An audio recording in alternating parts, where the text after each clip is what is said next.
Hi friends, welcome back to my YouTube channel.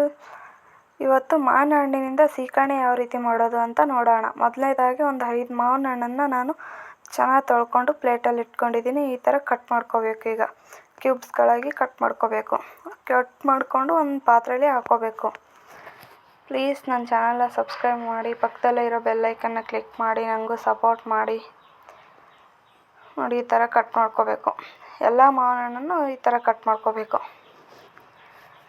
ಕಟ್ಟಾದ ನಂತರ ಅದು ಎಲ್ಲ ಒಂದೇ ಪಾತ್ರೆಯಲ್ಲಿ ಹಾಕಬೇಕು. ಅದನ್ನು ನೀವು ಬೇಕಾದರೆ ಮಿಕ್ಸಿಗಾದರೂ ಹಾಕೋಬೋದು, ಕೈಲಾದರೂ ಕಲಿಸ್ಬೋದು. ನೋಡಿ, ಈ ಥರ ಎಲ್ಲನೂ ಹಾಕ್ಕೊಂಡು ಆ ಸಿಪ್ಪೆ ಎಲ್ಲ ತೆಗ್ದಿರ್ತೀವಲ್ಲ ಮಾವಿನ ಹಣ್ಣಿಂದ, ಅದಕ್ಕೆ ಒಂದು ಸ್ವಲ್ಪ ನೀರು ಹಾಕಿ ಅದರಲ್ಲಿರೋ ರಸ ಎಲ್ಲ ತೆಗಿಬೇಕು. 1-2 ಸಲ ತೆಗ್ಕೊಳ್ಳಿ. ಅದಾದ ನಂತರ ನಮಗೆ ಸ್ವೀಟ್ ಎಷ್ಟು ಬೇಕೋ ಅಷ್ಟು ಬೆಲ್ಲನ ಹಾಕಿ. ಬೆಲ್ಲನಾದರೂ ಹಾಕ್ಬೋದು, ನೀವು ಸಕ್ಕರೆನಾದರೂ ಹಾಕ್ಬೋದು. ಬೆಲ್ಲ ಆರೋಗ್ಯಕ್ಕೆ ಒಳ್ಳೆಯದು, ಅದಕ್ಕೆ ಬೆಲ್ಲನೇ ಹಾಕಿದ್ದೀನಿ.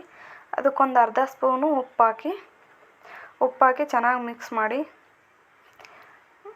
ಇದಕ್ಕೆ 1 ಗ್ಲಾಸ್ ಅಷ್ಟು ನೀರು ಸೇರಿಸಿ ಇದನ್ನು ಹೋಳ್ಗೆಯಲ್ಲಿ ಬೇಕಾದರೂ ತಿನ್ಬೋದು, ಹಾಗೆ ಚಪಾತಿಲಿ ಬೇಕಾದರೂ ತಿನ್ಬೋದು. ಎರಡರಲ್ಲೂ ಚೆನ್ನಾಗಿರುತ್ತೆ ಇದು ತಿನ್ನೋಕ್ಕೆ, ತುಂಬ ರುಚಿಕರವಾಗಿರುತ್ತೆ. ಏಲಕ್ಕಿ ಕುಟ್ಟಿ ಪುಡಿ ಮಾಡಿ ಹಾಕ್ಕೋಬೇಕು. ಅದಾದ ನಂತರ ಈಗ ನಮಗೆ ಸೀಕರಣೆ ರೆಡಿಯಾಗುತ್ತೆ. Thank you for watching.